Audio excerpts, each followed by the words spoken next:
Thank you, Mr. Chairman, honorable members of the committee. My name is Mark Tippetts, and I would like to first ask that my testimony be received in the manner which it is intended, which is a manner of open debate, concern, and understanding for the challenges that face you all today. In the interest of full disclosure, I am the Libertarian Party candidate for Governor of Texas. First, I would like to address the red flag or mentally health protection order, or as I've heard it here sometimes mentioned, that it's not mental health, but risky behavior. And just thinking out loud, are we truly contemplating allowing law enforcement, a family member, a school employee, or a district attorney to be mental health analysts to the point that any one of them can file a petition against an individual? And when you talk about school employees, are we talking about the employees from the janitorial staff all the way to the school principals? I question this because while the dangers are real, and I do realize that the dangers are real, we must be careful not to be paranoid of each other to the extent that we live our life in constant fear and looking over our backs. In my opinion, this is not the way to address mental health issues. Such a law will create more social, criminal, and civil problems than it will solve.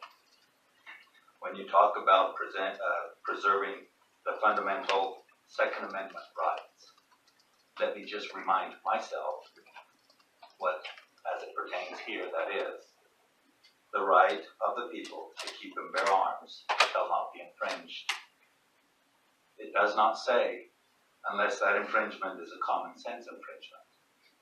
It does not say, unless that infringement is done in a way that preserves the fundamental rights of this amendment. It does not say, unless that infringement is done in a way that ensures due process. As to ensuring due process, my first question and concern is, as at one point, will the firearms be removed from a potentially dangerous person? I'm not talking about current laws, I'm talking about the proposed red flag laws. And let's keep in mind, we do still have rights. We have the right of the presumption of innocence till proven guilty. We have the right to face our accusers, the right of a competent representation. The cost associated with this alone, as Councilman Canales testified, will pretty much bankrupt a normal person and quite possibly turn a normally sane, stable person into a potentially dangerous person that no amount of mental health can possibly cure. The right to a trial by jury, the right to the appellate process. And if found not guilty, will the accused have the right to civilly sue the accuser and or the state? Can the accuser be criminally prosecuted for false accusations? As to the gun storage laws, don't get me wrong, I'm all for gun safety. I was taught gun safety as a child. I teach my children gun safety. I own many weapons, and I am all for programs that promote proper storage and safe use of firearms, but not laws that force it. Laws and the legislature cannot give us freedoms or liberties. They can only take them. Where would this stop? At the point that the government can enter your home at any time to inspect your gun storage? I know a lot of people think that this is a ludicrous notion, but is it really? We are already civilly liable for our actions, for our children's actions, and for damages caused by our own property. No law will keep guns out of the hands of a criminal or someone who is intent on killing somebody else. I'm not indifferent to the problems of the school shootings. I am a father of 6 and a grandfather of 7. But the problems is not the weapons. The problems, unfortunately, is man's desire to kill man. Perhaps it is time that we reanalyze our school systems. A system where we spend countless millions of dollars on sports complex and neglect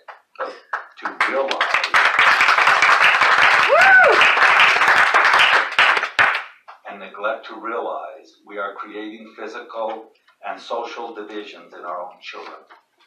The school system no longer teaches our children interaction social skills.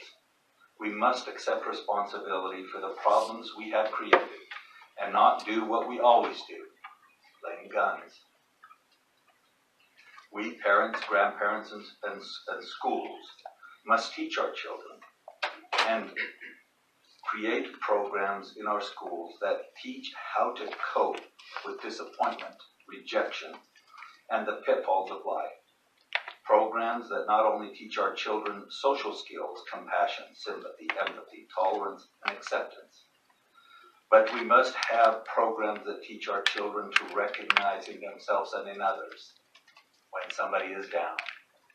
We must teach our children to be cognizant of the people and students around them, to offer a helping hand, a shoulder to lean on, and by the same token, seek a helping hand and a shoulder to lean on.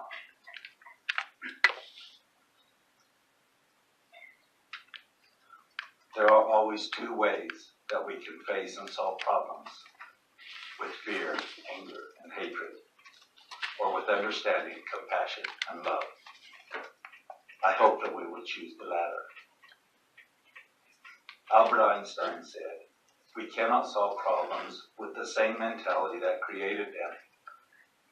Legislators, being what they are, legislate.